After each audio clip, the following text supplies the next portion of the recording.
तो जैसा कि आप लोगों ने कमेंट करके बताया था कि भैया इंपॉर्टेंट ग्राफ पे भी एक वीडियो बना दो, क्योंकि ग्राफ का कोई अंदाजा नहीं लग रहा है कौन सा ग्राफ कब उठ के आ जा रहा है। तो ये वीडियो उसी की रिगार्डिंग है, जिसमें मैं आपको सेकंड बुक के यानी कि सेकंड पार्ट का मोस्ट इंपॉर्टेंट ग्राफ जो होगा वो आपको बताऊंगा पूरे वीडियो में, बना बना के भी ड्रॉ करके बताऊंगा, और आपको एनसीईआरटी का कौन सा ग्राफ देख के जाना है ये भी बताऊंगा।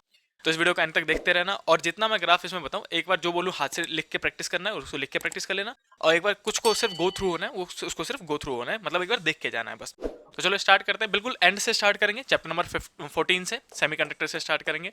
मैं यहाँ पे चैप्टर वाइज लिखता जा रहा हूँ और ग्राफ भी बना के दिखाता जा रहा हूँ कौन कौन सा इंपॉर्टेंट ग्राफ है, और इनको प्रैक्टिस कर लेना, आपका ग्राफ के सारे क्वेश्चन इजिली सॉल्व हो जाएंगे भाई।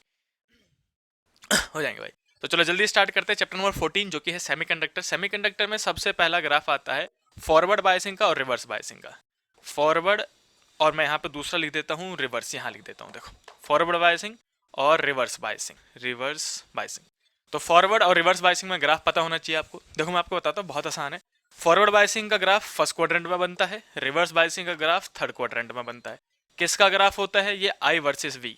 आई होगा वाई एक्सिस में और वी होगा एक्स एक्सिस में। यहाँ पे सेम आई और वी। अगर कई बार ऐसा होता है कि आई मिली एम्पियर में होता है, एम ए लिखते हैं यहाँ पे मिली एम्पियर, वाइल रिवर्स में आई जो होता है वो माइक्रो एम्पियर में होता है। सिर्फ आई को है, वी को लेकर कोई दिक्कत नहीं, वोल्ट में ही होगा दोनों। तो रिवर्स बायस में माइक्रो एम्पियर में और ये मिली एम्पियर में। अब ग्राफ बहुत आसान सा है, देखो अगर फॉरवर्ड बायस का ग्राफ बना रहे हो तो ग्राफ एक्सपोनेंशियल आता है। एक्सपोनेंशियल ग्राफ कैसा कि पहले कम कम कम और फिर एकदम से उठ जाएगा, इसको हम एक्सपोनेंशियल ग्राफ कहते हैं। और इसमें जो ग्राफ है वो स्पेशल टाइप का ग्राफ है, जिसमें हम क्या करते हैं पहले बिल्कुल लो करंट दिखाते हैं, बिल्कुल ऐसे नीचे ले आ रहे थे नीचे ले आते हैं, और फिर धपाक एकदम से नीचे गिरा देना होता है। जहां पे एकदम से पीक नजर आ रही है, नीचे की ओर फॉल हो रहा है, उस जगह को हम कहते हैं वी बी। और वी बी मतलब होता है ब्रेकडाउन वोल्टेज, बी मतलब ब्रेकडाउन, वी मतलब वोल्टेज। तो ये दो ग्राफ आपको फॉरवर्ड और रिवर्स के पता होने चाहिए। और इसी को मिला के एक और ग्राफ होता है जिसको हम कहते हैं characteristic graph. Characteristic graph, characteristic graph किसका? पीएन जंक्शन का। पीएन जंक्शन, जब भी आप ऐसी कोई लाइन सुनो कि पीएन जंक्शन का कोई ग्राफ पूछा जा रहा है तो आप कुछ नहीं करोगे, इन दोनों ग्राफ को मिला दोगे, वही बन जाएगा। देखो भाई फर्स्ट क्वाड्रेंट थर्ड क्वाड्रेंट, तो एक काम करो चारों क्वाड्रेंट ले लो ऐसे करके। किसका ग्राफ है? आई वर्सेस वी का ग्राफ है। आई ऊपर में किस में होगा? मैं यहाँ पे आई देखने जाऊंगा, मैं ऐसे करता हूँ। आई किस में होता है? ऊपर वाला micro ampere, sorry milli ampere में, और नीचे वाला आई किस में होता है? माइक्रो एम्पियर में होता है ना। ऐसे करके दिखा दिया मैंने, ये एरो दिखा दिए। अब इन दोनों को ही मिला दो, बस इन दोनों को मिलाना है कि पहले वाला हमने यहाँ पे बना दिया और तीसरा वाला हमने यहाँ पे ऐसे करके ऐसे बना दिया, यहाँ पे वी बी दिखा दिया ब्रेकडाउन वोल्टेज। तो अगर आप फॉरवर्ड बायस को अलग अलग बनाते हो तो ये ऐसा बनेगा, रिवर्स बायस का ऐसा, और इन दोनों को मिला दो तो पीएन जंक्शन डायोड का कैरेक्टरिस्टिक ग्राफ बन जाता है। तो ये तीन ग्राफ थे नॉर्मल जो बायसिंग में आते हैं। इसी के अलावा सेमीकंडक्टर में एक और बच्चों को ग्राफ लगता है, बल्कि आसान चीज ही है, वो है रेक्टिफायर का। मैं यहाँ लिख देता हूँ रेक्टिफायर। अब देखो रेक्टिफायर में कुछ नहीं है, दो टाइप के रेक्टिफायर होते हैं, हाफ वेव और फुल वेव। दोनों में इनपुट सेम है। इनपुट क्या होगा? एसी, और आउटपुट दिखा दे रहा हूँ मैं यहाँ पे लिख देता हूँ छोटा छोटा जल्दी से मैं, इनपुट और आउटपुट। देखो जानबूझ के मैं सारे ग्राफ बना के दिखा रहा हूँ, क्योंकि अगर मैं आपको बुक में बता दूं तो अब बुक में फिर पढ़ना समझना बच्चों को मुश्किल हो जाता है, पता नहीं चल रहा होता है कि कितना पढ़ना है क्या है, नहीं समझ में आ रहा होता है। इसलिए मैं आपको सारे ग्राफ बना के दिखा रहा हूँ, इसलिए वीडियो को एंड तक देखते रहना, और एक बार हो सके तो प्रैक्टिस कर लेना। देखो अपने पास अगर हाफ वेव रेक्टिफायर है तो हाफ वेव रेक्टिफायर मैं यहाँ लिख देता हूँ हाफ, समझ जाना हाफ वेव रेक्टिफायर की बात हो रही है। इनपुट कैसा होगा? एसी, मतलब ऊपर नीचे दोनों पिक दिखेगा ऐसे करके। सेम चीज फुल में भी, फुल वेव में भी इनपुट, इनपुट मतलब होता है जो हम दे रहे हैं उसको, वो सेम ऐसे ही होगा। और किसका ग्राफ है? ये करंट वर्सेस टाइम का ग्राफ है, दोनों ही। ठीक है, मैं यहाँ पे आई और टी लिख देता हूँ। लेकिन जो आउटपुट मिलता है हाफ वेव में, अगर वो हाफ वेव रेक्टिफायर है तो हाफ वेव रेक्टिफायर में आपको मिलेगा आउटपुट, मतलब एक पिक मिलेगा, फिर गैप होगा, फिर दूसरा पिक मिलेगा, फिर गैप होगा, फिर तीसरा पिक मिलेगा। अगर गैप है पिक के बीच में तो देख के ही पहचान जाना कि हाफ वेव रेक्टिफायर की बात हो रही है, बस। दूसरा फुल वेव, अगर वो फुल वेव है तो आपको गैप नहीं नजर आएंगे, एक वेव फिर दूसरा वेव फिर तीसरा वेव, कंटिन्यूअसली वेव नजर आएंगे। अगर कंटिन्यूअस वेव है तो फुल वेव रेक्टिफायर है। बस इतना सा पहचानना होता है इसको आउटपुट को देख के कि हाफ वेव है कि फुल वेव है। अगर गैप है तो हाफ और गैप नहीं है तो फुल वेव, इतनी सी बात है। बाकी मैंने इस चैप्टर का पूरा इंपॉर्टेंट टॉपिक बता रखा है, अगर वो वीडियो नहीं देखा आपने तो वो भी देख लेना, जिसमें मैंने आपको सारे इंपॉर्टेंट टॉपिक इस चैप्टर में मैक्सिमम क्या क्या आ सकता है बता रखा है, क्योंकि ये चैप्टर भी 5 से 7 नंबर का वेटेज रखता है। इसके बाद जैसे चैप्टर नंबर 14 कंप्लीट होता है आपका यहाँ पे, तो उसके बाद जो दूसरा चैप्टर हम उठाएंगे इसके जस्ट पीछे वाला न्यूक्लियाई। तो चैप्टर 13 जो है वो न्यूक्लियाई इंपॉर्टेंट इसलिए है क्योंकि इसमें सिर्फ 2 मेजर टॉपिक बच गए हैं। ठीक है, जिसमें से एक मेजर टॉपिक है बाइंडिंग एनर्जी और बाइंडिंग एनर्जी पर न्यूक्लियन। वो बहुत इंपॉर्टेंट टॉपिक है, मैं फिर से बता रहा हूँ, जिसको आप EBN या फिर EB कहते थे ना, बाइंडिंग एनर्जी पर न्यूक्लियन। तो इस पूरे चैप्टर में सिर्फ 2 ग्राफ है। पहला है बाइंडिंग एनर्जी का, जो कि मैं यहाँ पे दिखा रहा हूँ। ये थोड़ा सा देखने में कॉम्प्लिकेट लगता है, NCERT का ही है, लेकिन एक दो बार प्रैक्टिस करोगे तो आराम से बन जाएगा। एग्जैक्ट सारे वैल्यूज नहीं लिखने होते हैं, आप थोड़ा बहुत ऊपर नीचे कर सकते हो। तो एक बार इस ग्राफ को देख लेना, जिसको हम कहते हैं बाइंडिंग एनर्जी पर न्यूक्लियन का। ये आप NCERT से ही करोगे, NCERT, ठीक है। और एक ग्राफ इंपॉर्टेंट और है, जो कि कई बार PYQ में पूछा भी गया है। वो है अपने पास दूसरा पोटेंशियल एनर्जी का ग्राफ। मैं यहाँ लिख देता हूँ, potential energy versus distance R। Distance किसका? डिस्टेंस बिटवीन 2 न्यूक्लियॉन्स, 2 प्रोटॉन या फिर 2 न्यूट्रॉन के बीच की दूरी का। तो ये ग्राफ मैं आपको बना के दिखा दे रहा हूँ, छोटा सा। यहाँ पे देखो बनाते कैसे हैं। दोनों एक्सिस लिया हमने ऐसे, ये ऊपर में कौन है? पोटेंशियल एनर्जी, जिसको हम U से डिनोट कर रहे हैं, और ये डिस्टेंस है R। R मतलब क्या है? Distance between 2 nucleons. इसको मैं आपको NCERT का ये मेन डायग्राम दिखा भी दूंगा, ठीक है।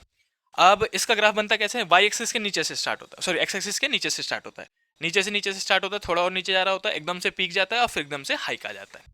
तो ये ग्राफ बस ड्रॉ करने के लिए आ सकता है और ज़्यादा कुछ नहीं है। जहाँ पे पोटेंशियल एनर्जी सबसे कम है, इस जगह पे है ना, इस जगह पे ऐसे करके दिखा देंगे। और ये डिस्टेंस जो होता है वो 0.8 फर्मी है। शायद आप लोगों ने पढ़ा भी होगा, इस जगह पोटेंशियल एनर्जी मिनिमम होती है और जो न्यूक्लियर फोर्स है वो सबसे स्ट्रॉन्गेस्ट लग रहा होता है, राइट। तो यही चीज़ मैं NCERT में आपको दिखा भी दे रहा हूँ। इसमें जो यहाँ पे मैं दिखा रहा हूँ उसका 3rd पॉइंट, NCERT का पेज नंबर देखो, अपनी NCERT खोलो और उसका पेज नंबर में इसका 3rd पॉइंट जरूर पढ़ लेना कि 0.8 फर्मी से अगर डिस्टेंस ज़्यादा है तो वो अट्रैक्टिव होता है, 0.8 फर्मी पे सबसे स्ट्रॉन्गेस्ट फोर्स लग रहा होता है, और 0.8 फर्मी से अगर डिस्टेंस कम हुआ तो रिपल्सिव हो जाता है। बस आपको इसका अंदाजा होना चाहिए कि घुमा फिरा के अगर कुछ पूछ लिया या फिर ग्राफ बनाने दे दे आप बना पाओ। तो इसलिए मैं इसको इंपॉर्टेंट में मार्क कर देता हूँ, ठीक है। अब इसके बाद चैप्टर नंबर 13 के बाद चैप्टर नंबर 12 है अपने पास एटम।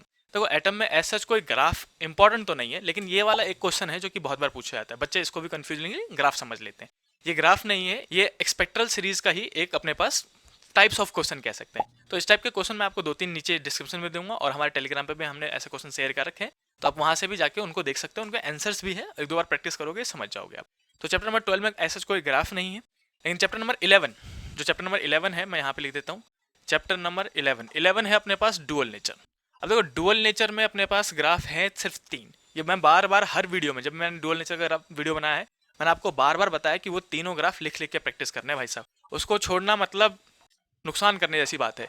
सबसे पहला आएगा अपने पास इंटेंसिटी का ग्राफ, दूसरा आएगा अपने पास फ्रीक्वेंसी का ग्राफ। और देखो इन ग्राफ को हल्के में लेने की जरूरत नहीं है, आप इनको लिख लिख के प्रैक्टिस करना। कि कई बार बच्चे वाई एक्सिस एक्स एक्सिस में क्या है वो लिख ही नहीं पाते हैं, उसमें वाई एक्सिस में कुछ भी लिख देते हैं। जो मैंने, अरे भाई वाई एक्सिस में फोटो करंट है, लिखो उसको। एक्स एक्सिस में लेफ्ट में कौन है, राइट में कौन है, इधर होता है पोटेंशियल ऑफ कलेक्टर प्लेट, वो लिखना होता है, रिटार्डिंग पोटेंशियल लिखना होता है। एक्सिस नहीं लिखोगे तो नंबर कट जाएंगे आपको, तो इसलिए उसको लिख लिख के प्रैक्टिस करना है, ठीक है। और तीसरा और लास्ट ग्राफ जो है इसमें, जो कि इंपॉर्टेंट है, टू डिफरेंट मेटल। अब इसमें सिग्निफिकेंट पूछा जाता है। ये ग्राफ आपको दो मेटल को देके आ सकता है, एक मेटल को देके आ सकता है, स्ट्रेट लाइन ग्राफ बनता है। तो इसका सिग्निफिकेंस जरूर देख लेना, इसको पढ़ लेना कि स्लोप क्या देता है, किसका वर्क फंक्शन ज्यादा है, किसका वर्क फंक्शन कम है, ये चीजें इसमें पढ़ लेना। मैं फिर से बताता हूँ, स्लोप के बारे में पढ़ लेना इसमें, और वर्क फंक्शन किसका, फाई ए फाई बी में से कौन ग्रेटर कौन स्मॉलर, ये पढ़ लेना एक बार, ठीक है। और ये तीनों ग्राफ मैंने आपको यहाँ पे दिखा भी दिए हैं, जो कि ऐसे दिखते हैं, और आपको इन तीनों ग्राफ को एक बार प्रैक्टिस कर लेना है।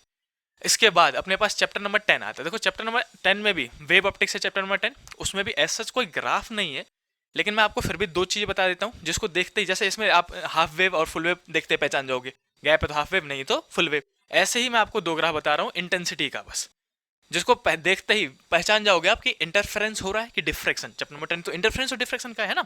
तो ये ग्राफ देखो, अगर सबकी इंटेंसिटी का, सबका पीक सेम है, ऐसे करके सबकी हाइट सेम है, ठीक है, सबका हाइट कैसा है, ऑलमोस्ट सेम, तो ये इंटरफेरेंस होता है, इंटरफेरेंस। अब अगर यही इंटेंसिटी डिक्रीज हो रही हो, मैं दूसरे कलर से कर देता हूँ, पहला बहुत बड़ा हो, फिर घट रहा हो, फिर घट रहा हो, फिर घट रहा हो, ऐसे करके हो। सब वैसे आप लोगों ने पढ़ रखा होगा, मैं फिर भी बच्चों को बता दे रहा हूँ, क्योंकि बहुत सारे बच्चे घबरा जाते हैं लास्ट टाइम पे। तो ये डिफ्रैक्शन होता है, बस पहचानने वाली बात है, ड्रॉ करने के लिए ना के बराबर आएगा। ड्रॉ करने के लिए क्या क्या आ सकता है, ये मैं फिर से कह रहा हूँ, ये वाला ग्राफ इंपॉर्टेंट है, और ये सारे लिख के प्रैक्टिस कर लेना। और एक ये तो भाई छोड़ के मत जाना, ये फिर से बता रहा हूँ, मैं लिख भी देता हूँ यहाँ पे, इंपॉर्टेंट है ये, ठीक है। इसके बाद सेकंड बुक में लास्ट चैप्टर है अपने पास, चैप्टर नंबर 9, जो कि है रे ऑप्टिक्स। मैं यहाँ पे दिखा देता हूँ उसको, 1 मिनट बस इसको मिटा दूँ।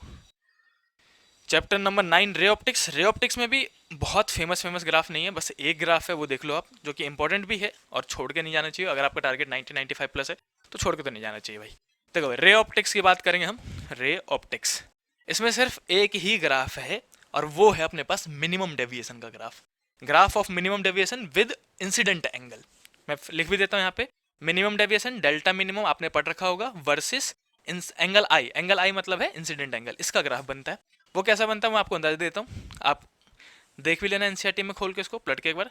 ये वाई एक्सिस में डेल्टा लिखते हैं और एक्स एक्सिस में आई लिखते हैं, एंगल आई इंसिडेंट एंगल। और ग्राफ बनता है सिर्फ यू शेप का ग्राफ, आसान सा ग्राफ ऐसा करके। जहां पे ये मिनिमम है डेविएशन ऐसे करके हाईलाइट करते हैं, ये बता देते हैं कि ये डेल्टा मिनिमम है इस जगह पे, और उस जगह पे आई इजकल टू में ई हो रखा होता है। तो यही सेम ग्राफ आपको बनाने को आ सकता है कि बनाइए भाई मिनिमम डेविएशन का विद इंसिडेंट एंगल, जो कि बहुत आसान ग्राफ है। एक बार इसको प्रैक्टिस कर लेना, इसको भी मतलब ड्रॉ लिख लिख के प्रैक्टिस कर लेना। लिख लिख के किसको इसको प्रैक्टिस करना है, इसको, इस वाले ग्राफ को, वो 3 ग्राफ और ये ग्राफ। इतने ग्राफ मच मोर इंपॉर्टेंट है सेकंड बुक के, इससे ज्यादा ग्राफ आपको हार्डली ही देखने को मिलेंगे आपके एग्जाम में। तो इतना एक बार लिख प्रैक्टिस कर लेना। और मैं इसकी भी जो फोटोज हैं और जो वीडियोस हैं वो हम टेलीग्राम चैनल पे अपलोड करते रहते हैं। अगर आपने टेलीग्राम चैनल ज्वाइन कर रखा है तो वहाँ से बहुत सारे सैंपल पर भी मिल जाएंगे आपको, इंपॉर्टेंट टॉपिक भी मिल जाएंगे। तो नीचे डिस्क्रिप्शन में लिंक है, जाके ज्वाइन कर सकते हो आप। और भी कोई दिक्कत हो तो आप हमें कमेंट करके बताओ, हम सीधे सीधे आपकी हेल्प करेंगे और पूरी कोशिश करेंगे कि जितना सहयोग हम कर सके आपकी बोर्ड के एग्जाम में उतना हम करेंगे। तो चलो मिलते हैं नेक्स्ट वीडियो में, तब तक के लिए बाय बाय।